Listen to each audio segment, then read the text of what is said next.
बिस्मिल्लाहिर्रहमानिर्रहीम। अस्सलाम वालेकुम स्टूडेंट्स, हम अपने channel maths study with Saud में आपको खुशामदीद कहते हैं। आज हम स्टार्ट करेंगे क्वेश्चन नंबर 3, एक्सरसाइज नंबर 1.5। पहले दो क्वेश्चन में हमने देखा था, जो पहला क्वेश्चन था उसमें हमने डिटर्मिनेंट फाइंड करना यानी मक्ता मालूम करना सीखा था। दूसरे क्वेश्चन में सिंगुलर मैट्रिसेस और नॉन सिंगुलर मैट्रिसेस, इसका कॉन्सेप्ट देखा था। उर्दू में कहेंगे तो नादिर कालब और गैर नादिर कालब को क्या होते हैं, इसका कॉन्सेप्ट हमने चेक किया था। अब हमने इन्वर्स मालूम करना है, मल्टीप्लिकेटिव इन्वर्स, ज़रबी माकूस मालूम करना है। यह है क्वेश्चन नंबर 3। तो आपको मैट्रिक्स ए दिया गया है, A = -1 3 2 0। तो पहले क्योंकि हमने इसका इन्वर्स मालूम करना है, तो इन्वर्स का फार्मूला आता है 1/, determinant of A multiply adjoint of A. यानी इसमें हमें दो चीज़ों की ज़रूरत है, डिटर्मिनेंट की यानी मक्ते की, और दूसरा एडजॉइंट की। तो हम क्या करते हैं, पहले हम इसका मालूम करेंगे, ये फार्मूले के लिए इसका डिटर्मिनेंट यानी मक्ता मालूम करेंगे। -1 को ज़रब देंगे 0 से, -3 को ज़रब देंगे 2 से, तो ये बन जाएगा -6।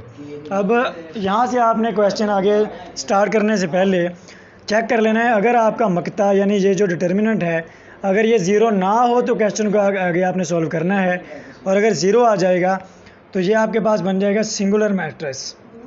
0 आ जाए तो सिंगुलर मैट्रिक्स यानी नादिर कालब। तो वहाँ से आपका ऐसा आपके पास मैट्रिक्स जिसका डिटर्मिनेंट यानी मक्ता जो है वो 0 के बराबर हो, उसे कहते हैं नादिर कालब, और उसका इन्वर्स जो है वो एग्जिस्ट नहीं करता, यानी ज़रबी मकूसा मालूम नहीं कर सकते। इसका आया है -6। हम मालूम करते हैं इसका एडजॉइंट। तो एडजॉइंट क्या होता है जी, एडजॉइंट मालूम करने के लिए आपने -1 और 0, -1 0 जैसे कहते हैं वतर यानी डायगोनल, इनकी आपने जगह तब्दील कर देनी है। 0 की जगह -1 को लिखना है और -1 की जगह 1 को लिख लेना है, 0 के लिखेंगे। और ये थोड़ा सा इसने गलत किया, यहाँ आएगा -1, ठीक है। -1 0 है तो ये बन जाएगा 0 -1, और 3 और 2 इन दोनों के आपने अलामत तब्दील करनी है, यानी -1 0 इनकी जगह तब्दील करनी है, और 3 और 2 इन दोनों के आपने अलामतें तब्दील की, तो बन गया -3 -2। अब ये दोनों वैल्यू आपने ला के इस में पुट कर देनी है, तो ये बन जाएगा 1/-6 ज़रब, और आगे आपने 0 -2 -3 और नीचे -1 आएगा, क्योंकि ये 0 और -1 की जगह हमने तब्दील की थी। उसके बाद ये जो 1/-6 है, ये चारों एंट्रीज़ के साथ ज़रब हो जाएगा, तो 0 ज़रब 1/-6, -3 ज़रब 1/-6, -2 ज़रब 1/-6, 1 ज़रब 1/-6। तो कैंसिल करने के बाद ये आपका आंसर आया 0, 1/2, 1/2, और क्योंकि यहाँ उसने माइनस की गलती की थी तो ये बन जाएगा -1/6। -1 ज़रब 1/-6, तो ये माइनस से माइनस कैंसिल होकर आंसर उसने ठीक ही लिखा है, 1/6 आ जाएगा। आगे चलते हैं, इसका पार्ट नंबर B = 1 2 -3 -5। तो पहले आपने इसका इन्वर्स मालूम करना है, ज़रबी मकूस मालूम करना है। तो पहले हम इसका डिटर्मिनेंट लेंगे। 1 को आप ज़रब देंगे -5 से, फार्मूले का माइनस आएगा, फिर -3 को 2 से ज़रब देंगे, तो ये बन जाएगा -5 + 6, -5 + 6। तो ये आपके पास डिटर्मिनेंट कितना बना, -5 + 6, ये बनता है 1, यानी आपने 6 में से 5 को माइनस किया तो 1 आ गया, अलामत बड़े वाली आती है। फिर आपने एडजॉइंट मालूम किया, यहाँ आपने एक लाइन लिखनी होती है एज नॉन सिंगुलर मैट्रिक्स, क्योंकि इसका आंसर 1 है, 0 नहीं है, तो 0 के अलावा कोई भी आंसर हो तो ये होता है नॉन सिंगुलर। तो एज नॉन सिंगुलर मैट्रिक्स सो इन्वर्स एग्जिस्ट, उर्दू में लिखेंगे क्योंकि गैर नादिर कालब है इसलिए ज़रबी मकूस मुमकिन है। जो लिखने के बाद फिर आपने इसका एडजॉइंट मालूम करना है। एडजॉइंट के लिए -5 और 1 की जगह तब्दील की, और -3 और 2 की अलामतें तब्दील की, तो ये बन गया -2 और जमा का 3। एडजॉइंट और डिटर्मिनेंट इन दोनों के आपने जो वैल्यू है वो फार्मूले में पुट की, तो 1/1 ज़रब -5 -2 3 1, तो ये B इन्वर्स का आंसर आ जाएगा। सेम C है तो आपने इसी तरह करना है, क्योंकि उसका इन्वर्स एग्जिस्ट करता है। आगे D सॉल्व किया है, तो D में जब आपने देखा तो इसका हमने डिटर्मिनेंट लिया, तो डिटर्मिनेंट 0 आ गया, मक्ता 0 आ गया। अगर मक्ता 0 आ जाए तो आपका मल्टीप्लिकेटिव इन्वर्स यानी ज़रबी माकूस मुमकिन नहीं होता, तो आगे आप इसको सॉल्व नहीं करेंगे। तो ये था आपका क्वेश्चन नंबर 3।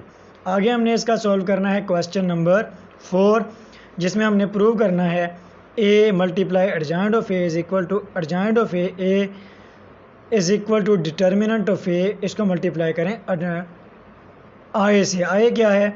आई आपका होता है आइडेंटिटी मैट्रिक्स 1 0 0 1 वहदानी कालब 1 0 0 1 लिखते हैं इसे।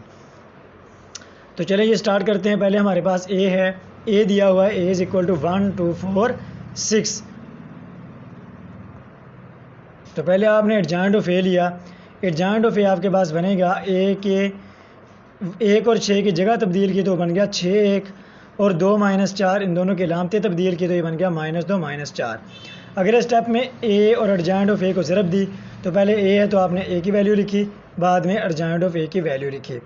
फिर आप इनको ज़रब देंगे, 1 को 6 से ज़रब दी, 2 को -4 से ज़रब दी, ये बन गया 6 - 8। 1 को फिर -2 से ज़रब दी, बना -2, 2 को 1 से ज़रब दी, ये बना जमा का 2। 4 को 6 से ज़रब दी 24, 6 को -4 से ज़रब दी -24, 4 को -2 से ज़रब दी, ये बन गया -8, और 6 को 1 से ज़रब दी, ये बना जमा का 6। सिंपल करने के बाद ये बना -2 0 0 -2।